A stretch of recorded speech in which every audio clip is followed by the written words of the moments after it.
Question number 6 का जो first part है वो भी हम सॉल्व करेंगे, जो कि है हमारे पास less than 15 but greater than 9। अब हमने वो वाले होल नंबर्स राइट करने हैं जो कि 9 से बड़े हों और 15 से छोटे हों। ठीक है, वो कौन से होंगे?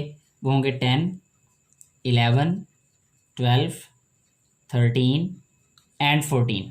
ठीक है, इसमें एक बात ये याद रखनी है कि अगर हमारे पास जस्ट लेस देन और ग्रेटर देन का साइन आएगा तो फिर हमने वो गिवन नंबर्स इंक्लूड नहीं करने आंसर में, और अगर लेस देन इक्वल टू और ग्रेटर देन इक्वल टू यानी ये वाले साइन आ जाएंगे तो फिर हमने वो नंबर्स भी इंक्लूड कर देने हैं। ठीक है, अब यहाँ हमारे होल नंबर्स का पता है कि कौन से होते हैं, 0 से स्टार्ट होते हैं, यानी 0, 1, 2, 3, 4, 5, 6, 7, 8, 9, 10 इस तरीके से अप टू सो ऑन। हमने नंबर लाइन पे भी ऐसे ही इनको रिप्रेजेंट करना है।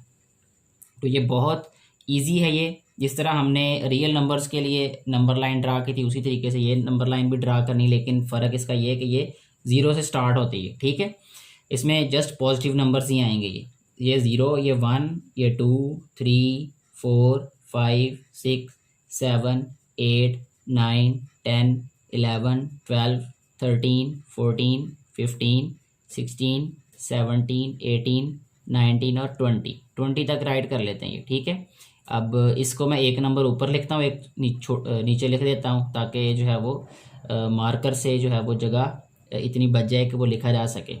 ये 19 हो जाएगा, और ये 18, ये 17, ये 16, ये 15, 14, ये 13, ये 12, ये 11, 10, 9, 8, 7, 6, 5, 4, 3, 2, 1 और ये 0। अच्छा, अब हमने इनको जब नंबर लाइन पे रिप्रेजेंट करना है नंबर्स को, तो जो गिवन नंबर्स हमारे पास हैं उनमें जो हमने आंसर फाइंड किया है उनको सर्कल कर देना है।